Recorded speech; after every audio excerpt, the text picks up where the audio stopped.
بسم اللہ الرحمن الرحیم۔ آج کا ہمارا ٹاپک والدین سے وفات کے بعد حسن سلوک۔ حضرت ابو اسید مالک بن ربیعہ سعدی رضی اللہ تعالیٰ عنہ نے فرمایا، ہم رسول اللہ صلی اللہ علیہ وسلم کی خدمت میں بیٹھے تھے کہ بنی سلمہ کے ایک شخص نے حاضر ہو کر دریافت کیا، میرے والدین کے وصال کے بعد ان سے حسن سلوک کی کوئی صورت باقی ہے؟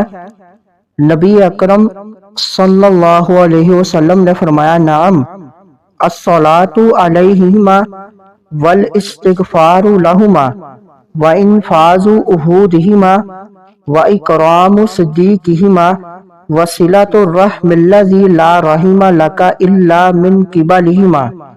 ہاں، ان کے لیے رحمت کی دعا کرنا، ان کے لیے مغفرت کی دعا کرنا، ان کے وعدوں کو پورا کرنا، ان کے دوستوں کا احترام اور ان رشتہ داروں سے اچھا سلوک کرنا جن سے والدین کے ذریعے رشتہ داری ہے۔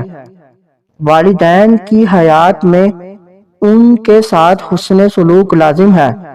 ایسے ہی ماں باپ دونوں یا کسی ایک کی وفات کے بعد ان سے اچھا سلوک کرنے کی ترغیب دی گئی، اور اس حدیث مبارک میں بعد از وفات حسن سلوک کی متعدد صورتیں بیان ہوئیں۔ ان کے لیے رحمت اور مغفرت کی دعا کرتے رہنا، ان کی وصیتوں یا وعدوں کو پورا کرنا، ان کے تعلق والے اور رشتہ داروں مثلاً چاچا، تایا، پھپھو، ماموں اور خالہ سے صلہ رحمی کرنا۔ مزید معلومات کے لیے ہمارے چینل کو لائک اینڈ سبسکرائب کریں۔